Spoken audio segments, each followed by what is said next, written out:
Hey everybody, this is Calvin Waite. I trade crypto for a living. I'm not a registered or licensed financial advisor, planner, or broker, so nothing on this channel should be taken as a recommendation to buy or sell. I also trade all of these things, so I probably have a vested interest in there. But there's plenty of entertainment value and lots of education, so this will be awesome. For those of you who didn't know, my subscription channel is live. So look at the link in the description over at cryptoinfluencers.com and you can see how I make all of my trades and what I do and what I think about everything. This channel is for more hypothetical and looking at trends, and the other one is for actual trading, so you might be interested in that. Hey, how's it going, everybody? Hope you've had an awesome week. Thanks for putting up with me, having to push it back a half an hour. I had a meeting right before, and I may have to change the time. This just is really a rough time. The last month of Wednesdays has just not been great. I will get back to you, but I've been seriously considering perhaps moving it to Monday because we're closer to the weekly what do you call it? The weekly close would have happened on a Sunday, and so we'll see. My original thought would be that perhaps, yeah, we'll see. I'll figure it out. Anyway, we're going. Man, what a crazy couple of days we've had. This is very interesting. So the title of my video today is that the double bottom scenario is not a 0% chance. Now, let me tell you what I mean by that. If I go to the weekly chart, we have had pretty much a double top. This move here mirrors this move here. There's you could pretty much call it a double top, and what we're currently doing here is pretty much a double bottom. So let me put the line in. Normally the line would be here. And for some reason my colors are just wacky. Oh, okay. Make sure they're the same or else everyone will be confused. Okay. So the line started here, but if this becomes our swing low, this will push our line down just a teeny bit to the bottom of last week's candle close. So if this is a double top and this is a double bottom, so what normally happens is we've rallied up from the bottom. We've been hit with some pretty solid resistance. We came back for support to attempt one more time. We attempted that and it did not break into new highs. So we're losing momentum. So this is definitely a loss of momentum situation, especially since we rejected so hard. But the odds of this being our local bottom is not completely out of the woods, you know? I mean, if we're losing momentum, normally we would drop down. But if we establish a low here and the market indicators and things start showing strength, there is a chance that is not zero. In fact, it's probably a fairly high chance. I wouldn't say it's greater than 50%, but I would say that it's probably 40, that this could be a bottom. And what would happen next? We would rally up to the top of our next line here. This is a potential scenario. I think the greater than 50% chance is that we do fall down to our 50. So that is still a thing. So if you're trading actively and you're looking at your exposures and different things, you want to be able to handle a drop to the 50. But that's not even the worst case scenario. The 50 is at 24,263. Now that we keep, every week this is moving up. Let's see how many. Yeah, it's going about $150 up per week. Yeah, so $150 every week. The longer it takes, we're climbing higher and higher. But the worst case scenario is more on the monthly, and it's this line here that is 23,293. So really, even if we fell and wicked down to this line here, and then we caught our 50 week, That's probably the most likely scenario. So you'll want to be ready for that that outcome. But there is a lot of indication that we may be getting there. So this is where my mind is at on Bitcoin right now. So we have had a very interesting turn of events. All I did is I connected this candle with this high here to give us this slope. So this slope is still in play, and today we are testing it. So this line was here before we ended up getting here, but there's no guarantee that we'll break it. In fact, I think the line at close will be roughly 26,100. So closing noticeably above 26,100 would be pretty bullish. It doesn't mean that we don't confirm the top of our falling wedge and then move up and out. But a falling wedge, the price target on that thing is right here. It's 29,500. So if this is our falling wedge, before we were. So let me just show you what I did last night. So this was our falling support, and when we close a candle below that support, and then the very next candle we pop back above it. This is technical support. So we actually have support on this line, but I'm moving it to here just because we have so many low wicks that we're still intersecting tons and tons of wicks. So this is a very logical place to find our falling support. Now our falling wedge is looking way cleaner. Like this looks like a very, very clean falling wedge on Bitcoin, and this is bullish. So what's interesting, and this was a conversation I had with one of the guys on the Pro channel, and it was here we had a crazy selling climax. It happened very fast. We went from, the start of the day was at 28.7.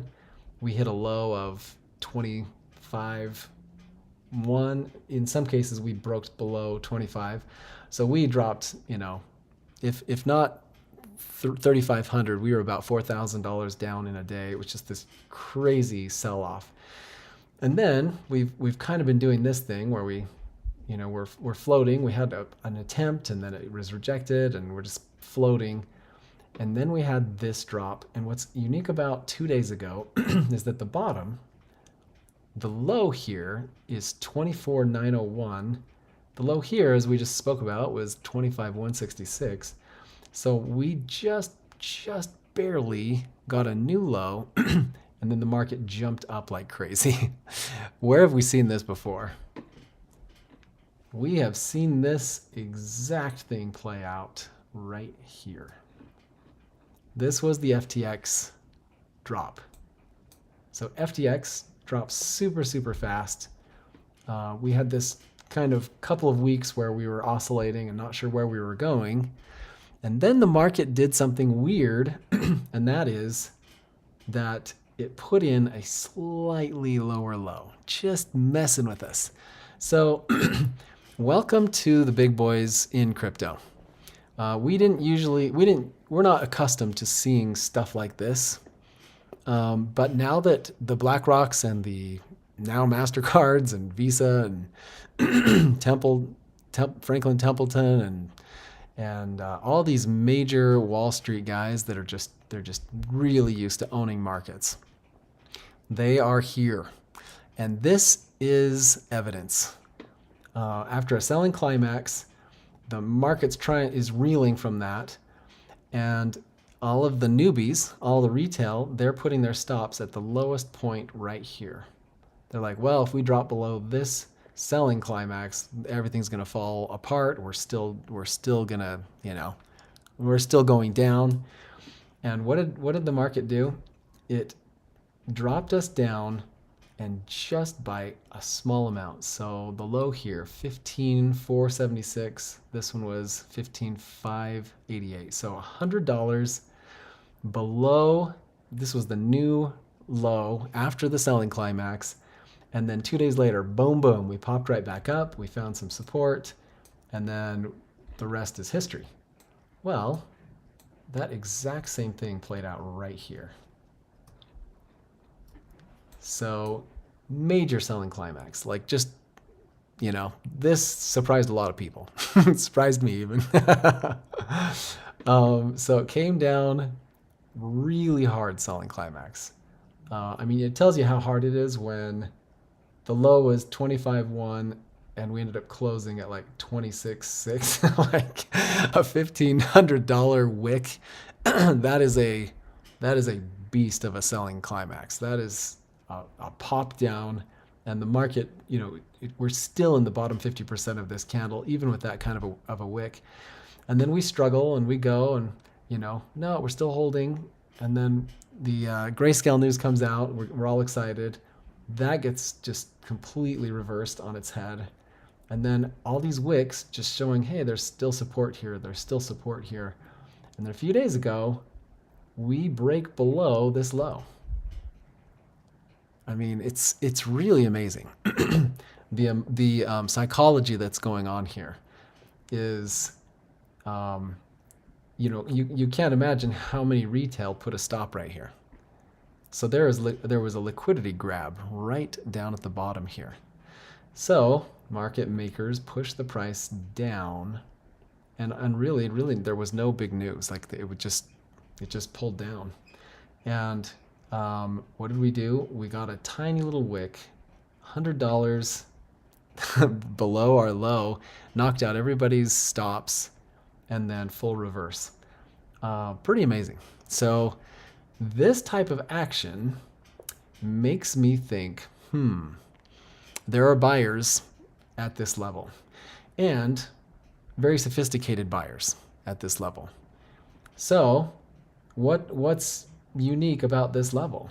Well, our candle body low right here, let's see, well, our close, 25,128, and our close here was 25,162. This is less than $40 difference between this bottom and this bottom. Like it is pretty tight. Like this is pretty tight. So if we are, I kind of feel like the odds of a double bottom are not great that can happen, but it depends on what our price action is doing. And currently, yes, we're still in a falling wedge, but if we break out of this falling wedge, this could very, very easily be a double bottom that holds. Like this could be a holding place. So we kind of have to look at the rest of the day.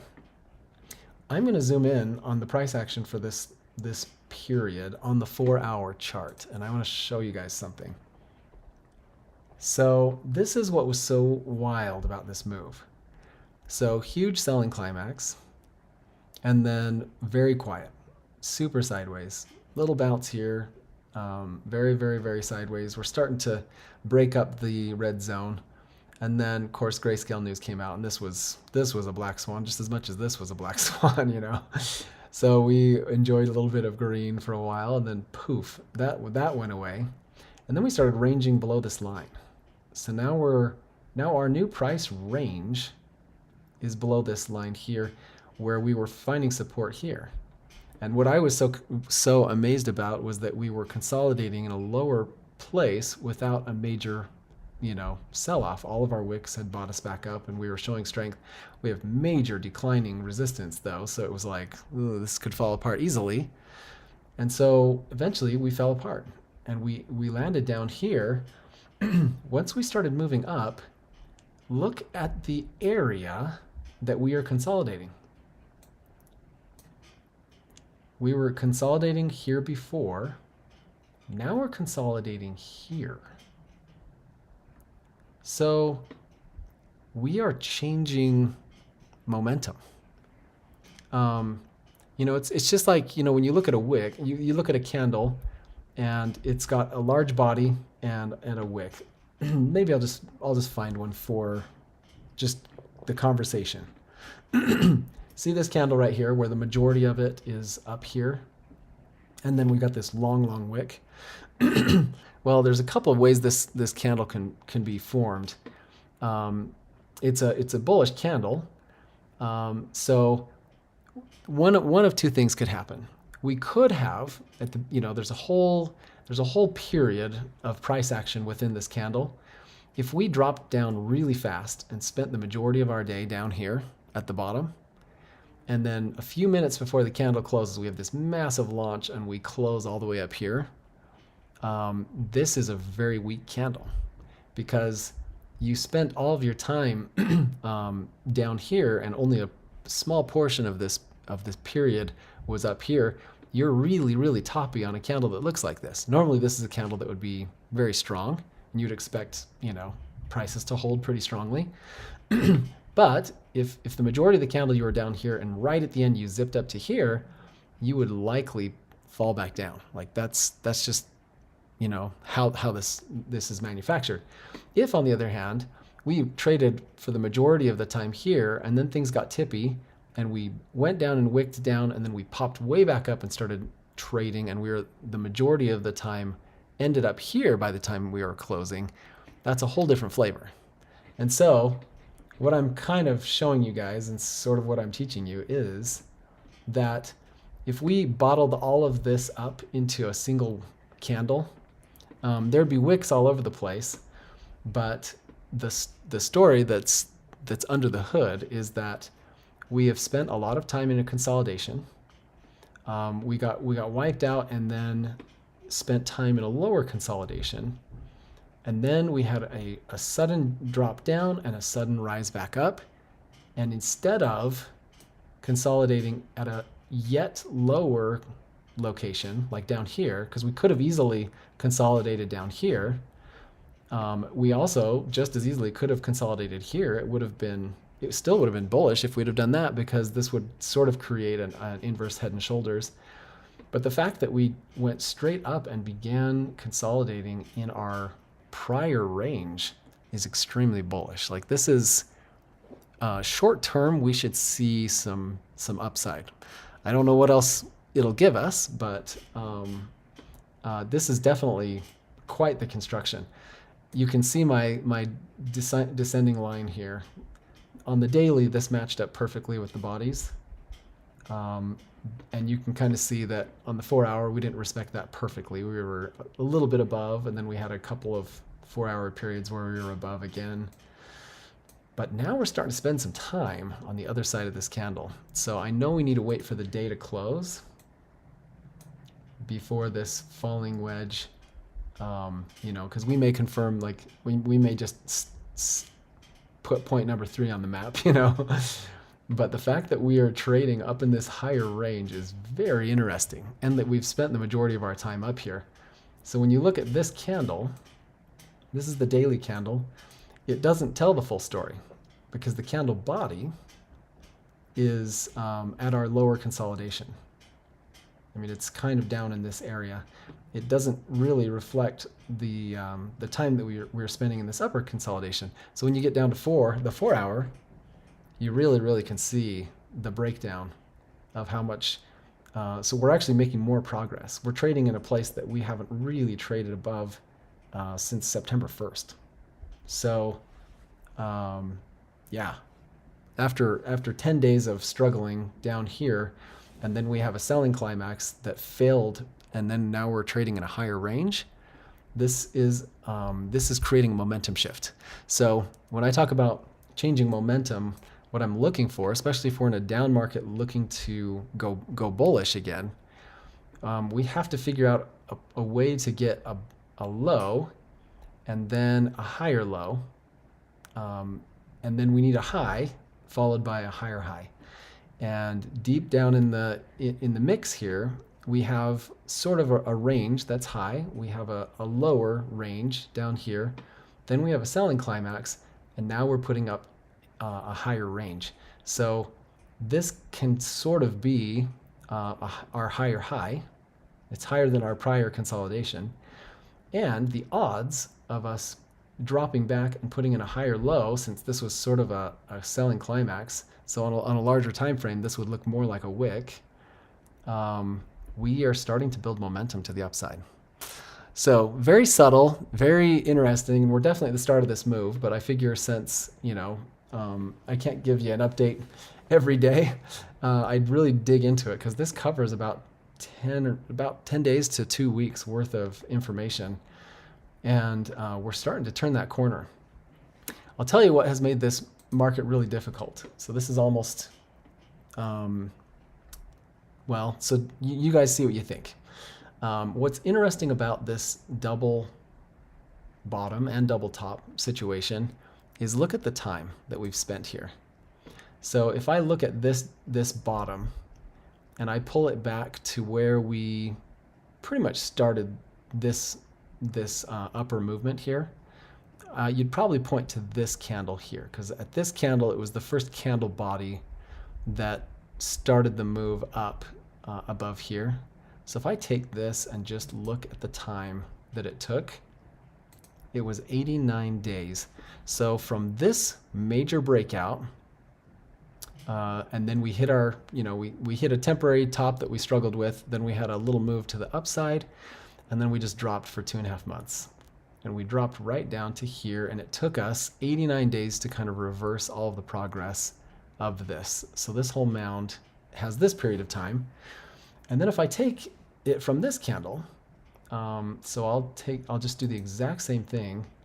This is our bottom here, and now we're talking about our double bottom. So this, I'll just take it to the red candle. Look at this. It is 88 days. So fascinatingly, we had this green candle that moved us up, and in a similar way, we kind of consolidated at a lower price point first, just like we did here. And then we had sort of a buying climax, and this was that XRP winning that Ripple case. So that's kind of familiar. And then we've been doing nothing but selling off for another 2.5 months. And after the 2.5 months, we've reversed everything right down to the day, almost 88 days, and we're back where we were before. So then the question becomes, what happens next? Because we've kind of repeated this pattern twice in a row. What does the next 89 days look like? Well, that's a really interesting question. I'm not entirely sure what the answer to that is. But what I do know is that in a relatively short period of time, we did the bulk of our move in about 6 days back here. So in about 6 days, we had decided, let me just bring it over so you can see better. When we really started moving, we did the bulk of our move in 6 days. And that's what's made this market so challenging. We've been making these giant moves to the upside so quickly, and then the bleeding is so slow. So now same thing. Let's look at this. So from this day, the bulk of our move happened in about 6 days. So that's the thing. And this is sort of the warning on this video, is that there is a chance that this is a double bottom. And that chance is, maybe less than 50, but it's not 0. And so while we need to have our portfolios in a place where the downside is able to handle a move to the 50-week or whatever the last of this ends up needing to be, because markets will do their own thing. Whatever is going on with this wacky market of ours, it happens fast when it happens. And so we do need to have some long exposure on the table because time-wise, our market hit an exhaustion point, and then it boosted in a matter of 6 days, and then it's gone all the way down to an exhaustion point, and we're kind of at an exhaustion point. So I don't know what the next 6 days look like, and it may be an absolute nothing burger, but there's enough information here that it's probably worth not ignoring. So let's just put it that way. So day 1, day 2, so what are the next 4 days? I don't know. But we've seen some pretty strange things in the past. Can this fall apart? Yeah, it can. But on that smaller time frame, we're actually building a little bit more strength than we think. And our downside is limited, you know, where the potential of where we are currently to hitting our double top area, that's about a 20% increase, 19, 20, somewhere in there. Like that's the potential reward on the table. And if we get back there, it would be pretty bullish. Let me tell you, people that are not in the market would be back in pretty heavy if we popped up again to this area. And then what's the potential downside? So if we dropped to here, the 50 week, that downside is 7%. If we dropped to sort of what I think is the worst case scenario is on the monthly, and that was around 23.3, that's 10%. So your risk reward ratio is twice to the upside what it is to the downside. According to my opinion, you know what I'm saying? But I feel like there's some major support here. And in the back of everyone's mind, everyone's still wondering, you know, how does this market shape up towards the halving? I know that there's an ETF approval that will probably happen eventually. When it happens, it's gonna be a straight up, you know, it's gonna be one of those without any warning, we're up 30%. You know what I mean? The ETF news would be unbelievable. And you know, the other things that are on my mind recently are the some of the regulations for banking that you know, this was just brought to my attention recently that, again, you know, and I knew this from before, but they're passing regulations where banks are either required or they have to have the capacity to handle holding 1 or 2% of people's value in crypto. And so when the rest of the ancient world starts getting on board, there are a lot of catalysts that are still yet to happen. And if the, you know, if the switch comes, you know, when that ETF gets approved and people can just put their retirements or exposure into crypto, it will launch it like crazy. If you've been in crypto long enough to really know what that white knuckle, you know, bull move is, it'll be reminiscent of the old days because there's so much money out there, and asset managers, they're generally young guys. I mean, they're not the most seasoned, and they FOMO just as bad as anybody. You know, you know, we've seen a lot of these hedge funds in the past bear market just blow up. You know, these multi-billion-dollar hedge funds just liquidating themselves, and it's because there is a lot of big money that will FOMO in near the top. It's not just smart money that sells the top. There's a lot of big money that'll be buying the top too. And when you give them the right vehicle for that, it's going to be crazy. So it'll be really hard to chart what the future holds when some of these things come in. So we need to have at least some exposure. I'm just looking at this like this has been a tough market because the majority of this market has been a slow grind to the downside. And we had these little 6-day windows where we're like really euphoric, but then it's just flat or boring or just grindy. And that's just not the case. It won't do that forever.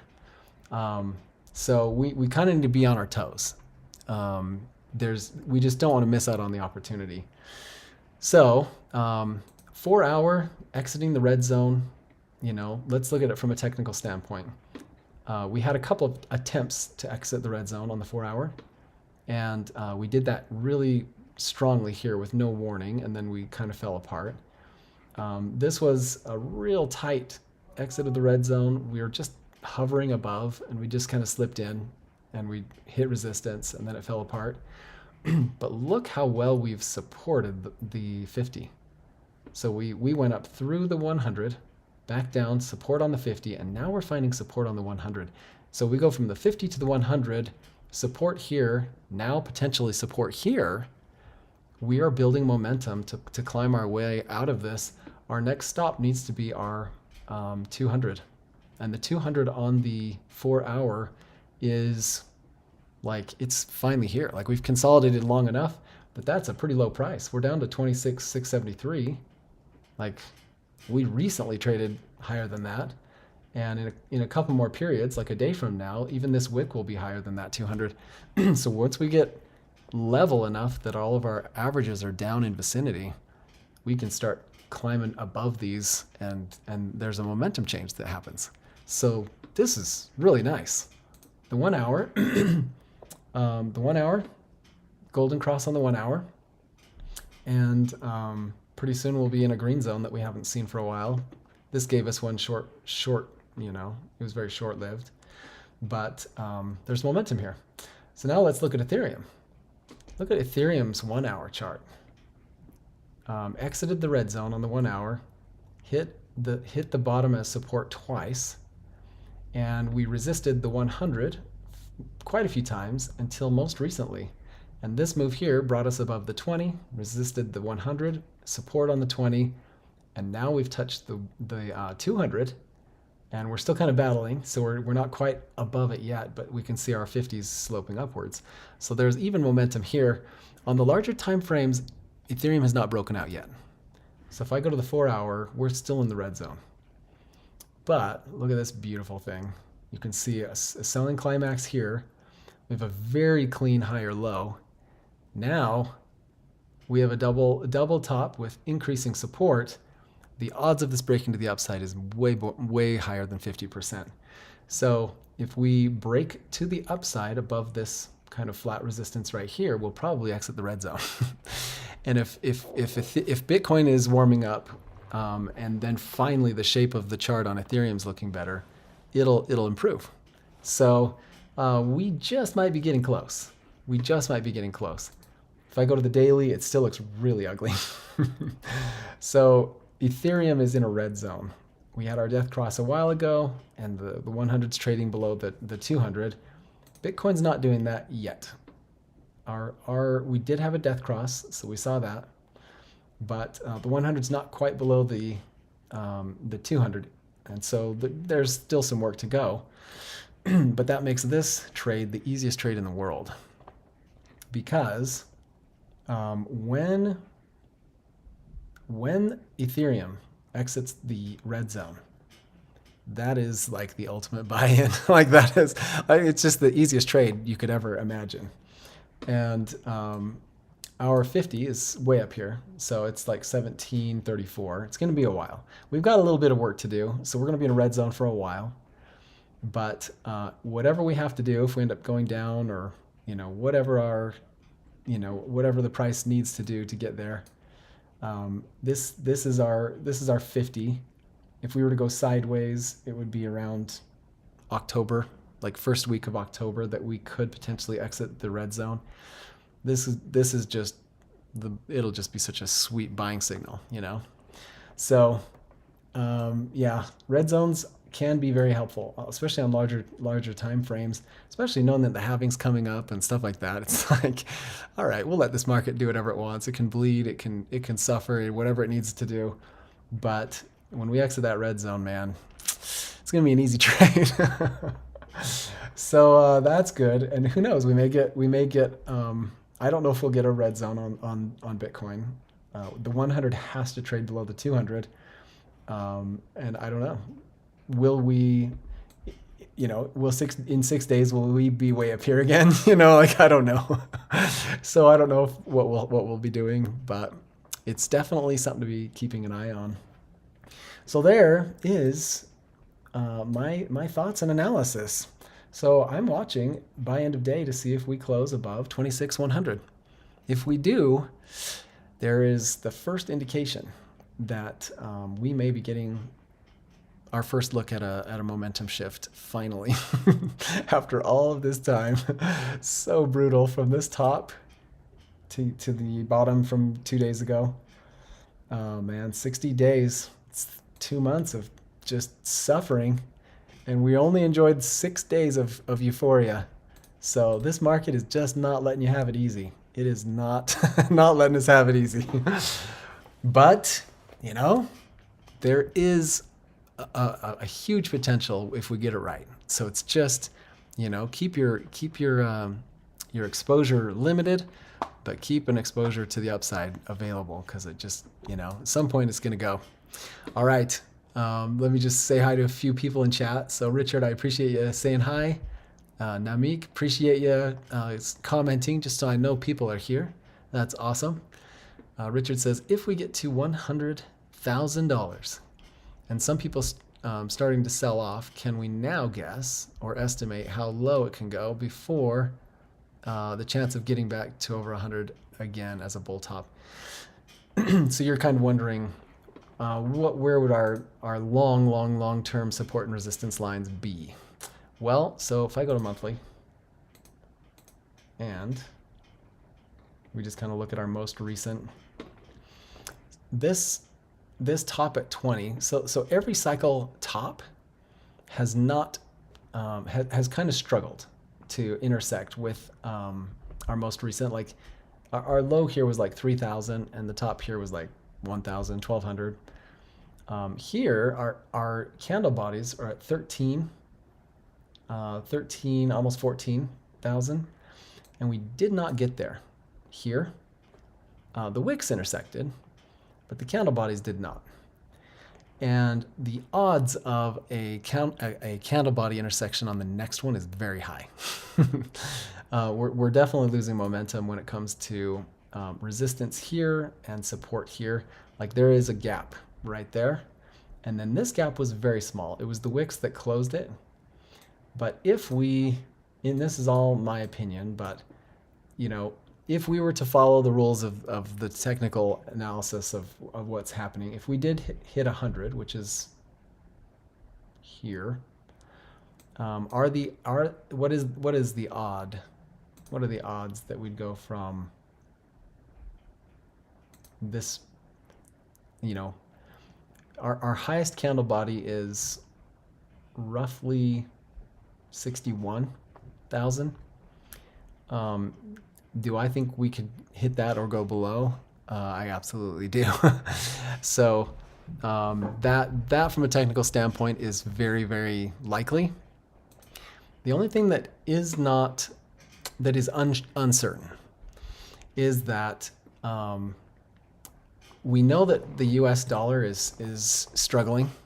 There's so much money in circulation that doesn't know where to go, and they're trying to raise interest rates like crazy to suck up some of that liquidity, and it's not working very well.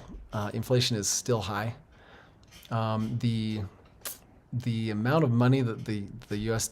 has to come up with to pay interest on the debt that's out there right now is really high. It's over $1 trillion, and if we have to refinance short-term debts like the three month or like 1 year bonds at a 5 or 6% rate versus the 0% rate that we did last time, those numbers are going to launch. And so we have to kind of think about money supply.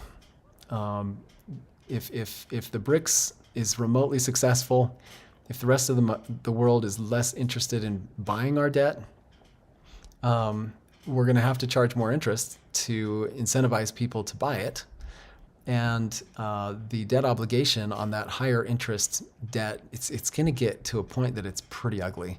And so if we kind of consider, if Bitcoin really can be a hard asset and a hedge against inflation, then maybe we don't come back to this level. It just depends on how well implemented Bitcoin is into the financial system by then. Because if the ETF is fully approved and we start moving, like we get up to 100,000 or something, and then we start getting people that are, big money managers, they can FOMO in here and keep it going. And honestly, if the climate in the United States and the inflation and the amount of money supply that's just, being printed gets out of hand because they have to start printing to cover debt obligations, it's the snowball effect. It could be that countries will start being interested in Bitcoin as holding it as a reserve, and countries can pay a pretty penny for a Bitcoin. I've always thought, and so this is me back in 2012. My opinion, I got into Bitcoin back in 2012. It was the price of was like $12. Believe me, it's been a wild ride. But when we hit 1,000, it was pure retail. When we hit 20,000, hedge funds were here. When we hit 60, you could start seeing that some of the bigger money was looking at it. But Bitcoin is still too cheap for countries. Countries aren't interested in using Bitcoin as a hedge because it's too cheap. If Bitcoin was $1 million or $5 million, suddenly China would be like, okay, we are going to start using Bitcoin as a reserve currency, and we're going to start using it as a hedge.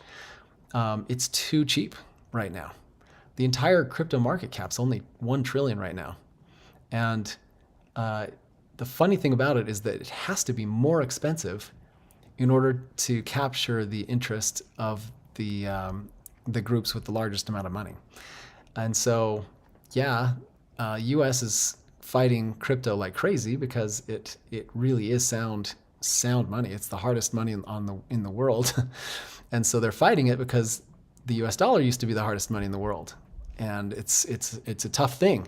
Well, if the U.S. loses its status as the global reserve currency, or at least that state gets weakened, and the U.S. finally accepts it through politicians and through the younger generations getting older, there will come a time when they will be interested in backing the U.S. dollar with something that's stronger, that actually gives it more strength, and that's when Bitcoin really will find its place in the world. So yeah, I mean, if none of those things are on the table and we just hit 100,000, we'll probably be back for sure. But there's kind of a swirl of perfect storm that is swirling, and it's hard to know what may happen in the future, because if there was a hyperinflation situation that happened, or adoption really starts happening. And I even, I've seen some whisperings of the BRICS countries. They're like wondering how to back their currency in a way that would convince people that it's backed. And they've thrown out gold and they've thrown out things like that, but they have thrown out Bitcoin too. I mean, it would be very interesting if, because that's the problem. The BRICS countries are among the most corrupt in the world. So yeah, we created a new currency. It's going to be an alternative to the dollar. It's backed by everyone no one trusts. Well, you need a currency that's driven by trust. Like, that's why the U.S. was the global reserve currency, because everyone could trust us. That is diminishing. But the thing you can trust is Bitcoin, because it's trackable. There's a ledger there. You know exactly what you've got. And so if they started using something transparent like that, then people would probably be interested in it. And then if the U.S. loses its global reserve currency status and realizes they need to support their currency with harder assets too, Bitcoin standard, man. So, the future is wild, and there's no way to trade. There's no way to chart that. Like, the past history of what's on our chart in front of us does not show us that scenario. It's just not on the chart. And so we have to always kind of keep a little bit of Bitcoin. You just have to have some. Whether you love trading and you're up and down and you're playing the waves, that's fine. But there should be a small percentage of your portfolio that you just never touch, that you're just getting a little Bitcoin and setting it aside. So there's that soapbox. Nice job, Richard, for opening that can of worms. All right, Crypto Gamer, thanks for saying hi. Thank you. And Richard's follow up with, so will 100,000 be the next fair value, or is that not the same? Well, I mean, yeah, it just depends on 100,000 with the amount of inflation. It becomes a moving target, but I think 100,000 is a pretty safe bet. Do I think Bitcoin could quadruple in the next bull cycle? Psh, yeah, totally. I bet we could totally hit 100,000. And then it'll be a lot of other factors that determine where it goes from there. So, yeah, I mean, we're all just going to be on the front row of this thing, watching it unfold. We'll be watching the charts and trying to analyze everything we can to be, as careful as possible. But yeah, there are ups and downs, but the ups could be wild if the right things fall into place. Pedro Mountain Biking, much appreciated. As always, Calvin, keep up the good work. Thank you. And Richard, you're welcome. I like the can of worms. That's awesome. So yeah, that's pretty much it for today. We're halfway through September. Things are, very, very interesting. I just can't keep my eyes off of this 4-hour chart because we are consolidating in a range higher than our prior consolidation. And our most recent swing high was here. And it's very, very obvious. And that is 26,257. So if we start trading above that, we may be getting ourselves into a momentum shift. And it'll be welcome because we've been grinding for 2 months, 60 days, just to the downside, just disappointment after disappointment. And so, let's see what the other side of this market is. Don't get so depressed that you're totally short at this point. We don't want to miss the signals that, hey, this might be the time that we need to buckle up for some movement to the upside. Okay. I'm going to seriously consider moving the live stream and maybe, well, it's okay. Let's do this. If you're not following me on Twitter, that's kind of where I'm hitting my announcements. Like that's where I announced that we were a little bit later today. So if you're not following me on Twitter, make sure you do that. It's just @CalvinWait, pretty straightforward. And then also, if you guys are interested in trading on MEXC, I do have a link for that. They give you some perks or whatever, I suppose. But I really like MEXC, so it's a pretty awesome place to trade. So just want to throw that out there too. Okay, so that's it. You guys are awesome. I appreciate you being here. A couple of thumbs up. It's like this little tiny group of us that get to join together and talk about Bitcoin. But I just really like to look at it from an emotional standpoint and what's going to happen next. But there's just been a couple of weird things, The fact that we had our selling climax and we just dipped our toe below for just 4 hours and then boom, back up. Very interesting. It feels very, very manufactured. I think that we might get a surprise to the upside. Okay. All right. Have an awesome one. Thanks for being here. We'll catch you next week. Thanks for making it to the end of my video. Make sure you keep those trades small. Don't force a trade. Don't get impatient. And if you want to see how all this works, please come over and check me out on the subscription channel at cryptoinfluencers.com. Again, the link is in the description.